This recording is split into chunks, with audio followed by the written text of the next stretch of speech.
The first full trailer for Deadpool and Wolverine has made its way to our corner of the multiverse, and it's jam-packed with Marvel minutiae to catch. So what are we waiting for? LFG. Several shots in the trailer present a desolate Mad Max-like world where figures from the X-Men franchise seem to be thriving in the chaos. It bears a striking resemblance to the Void seen in the Disney Plus series Loki, which may imply that everything and everyone seen in these sequences are refugees of timelines pruned by the Time Variance Authority. If true, this would explain one delightful and entirely unexpected inclusion: a hot rod with flames so loud and obnoxious it could only belong to Guy Fieri or Tony Stark. For our money, we're almost positive it belongs to the latter, unless the TVA finally pruned Flavortown. If you look very closely at the vehicle's front, you can just make out what appears to be an Iron Man hood ornament. It's also likely no coincidence that Stark was working on a 1932 Ford Flathead Roadster with the exact same design in the original Iron Man. Please don't turn down my music. The implications of this vehicle's presence in the trailer depend a lot on what this location actually is. If it is indeed the Void, then it's probably just one of a billion pieces of Stark Industries junk littering the area waiting to be vaporized. In the final moments of the trailer, there's a glorious shot of Deadpool and Wolverine hurling themselves through what is obviously a sling ring portal. While longtime MCU fans surely aren't scratching their heads at what that portal is, its appearance is subtly very telling in terms of the film's storyline. These portals can only be created with the use of the aforementioned sling ring, a common magical object that has been wielded by even those most novice sorcerers. One possibility for this moment is that somewhere in the void-like wasteland Deadpool and Wolverine find themselves stranded in, they've come across a rogue sling ring to escape. Another more titillating possibility is that Benedict Cumberbatch's Doctor Strange, or some variant of him, is on the other end of that portal aiding in their escape. It may be a little too Deus Ex Magica for some, but his proximity to the multiverse makes it a reasonable theory. After Deadpool and Wolverine get the obligatory meet and fight out of the way, the pair moves to another superhero classic, the dramatic walk. Just to remind the audience that this is a Deadpool movie, a wrecked shot behind the pair bears a sign that comic book aficionados may very well appreciate: Liefeld's Just Feet. The sign is a joking homage to comic book artist Rob Liefeld, the Deadpool co-creator who recently retired from the character to focus on other projects. Liefeld is notorious among the fandom for his perceived inability to draw feet, and the Deadpool movies have poked fun at this before. What coked out, pipe sucking freak show comic book artist came up with that little chestnut? Probably a guy who can't draw feet!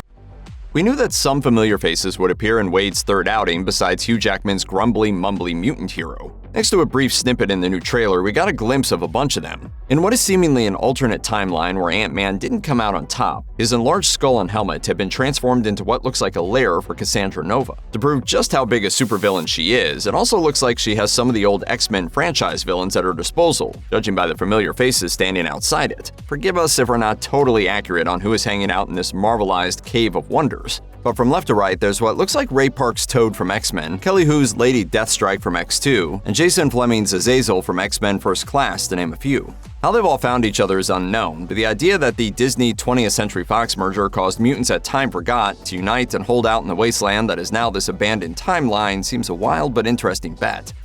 The multiversal stylings of Deadpool and Wolverine make it pretty clear that the Logan we see isn't the one from the previous movies, assuming, of course, that the character from Logan is the same guy who appears in the other X-Men movies. Multiverses are tricky like that. What the trailer does confirm, however, is that this Wolverine is incredibly unpopular.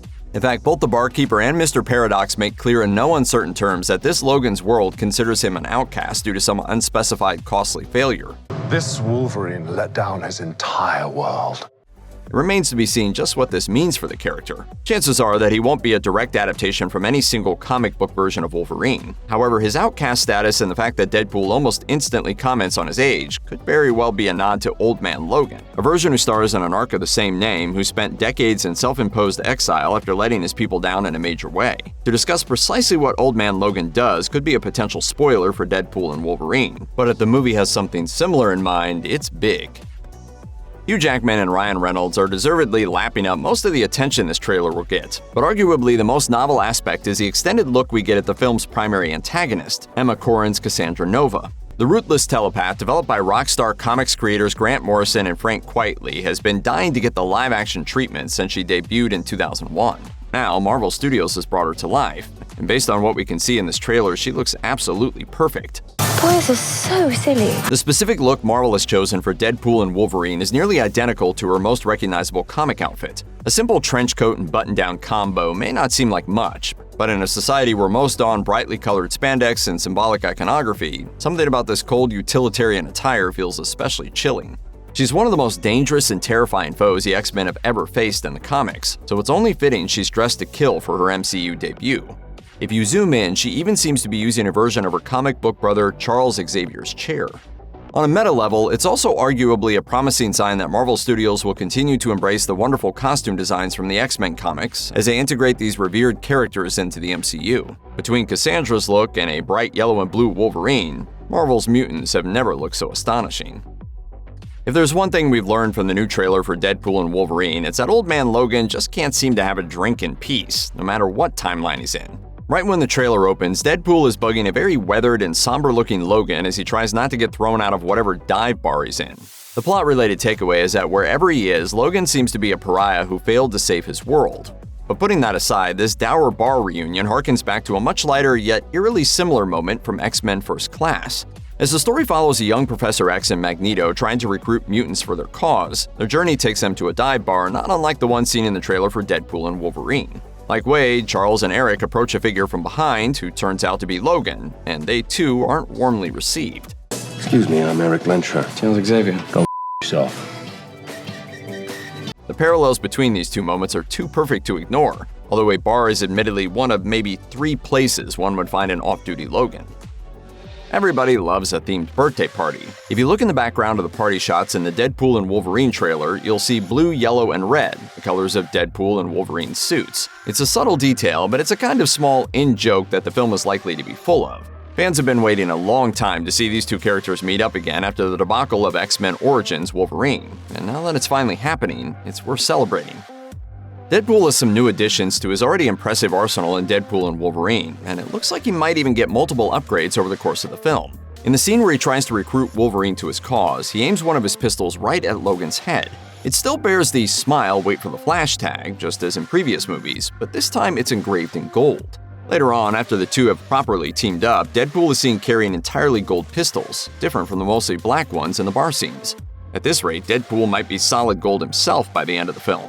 Given that this is the climactic third piece in a trilogy, it's only right that the arsenal-focused Wade Wilson would be given some top-of-the-line, over-the-top secret agent gear to prepare for the task. There aren't many good places for shelter in a wasteland, but a massive skull gets the job done. It seems that Cassandra Nova has set up shop inside one in Deadpool and Wolverine, but in a shocking twist, it belongs to everyone's favorite size-shifting Avenger, Ant-Man. Nova's entire desert facility seems to be formed from giant-sized Ant-Man armor, with the arms of the enormous suit forming walls.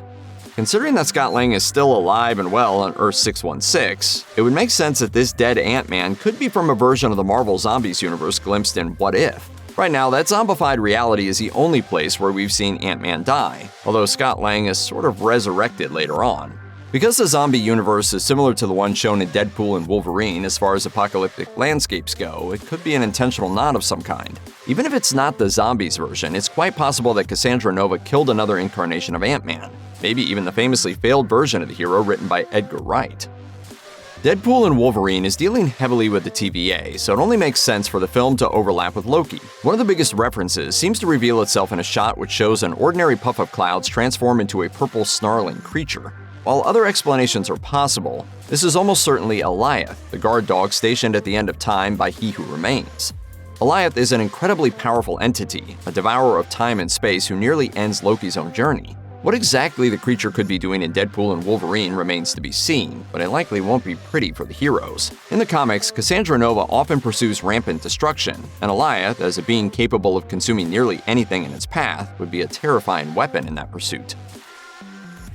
In a trailer that also includes gigantic corpses and magic portals, it's kind of strange that one of the most startling surprises is the appearance of a dog dressed like Deadpool.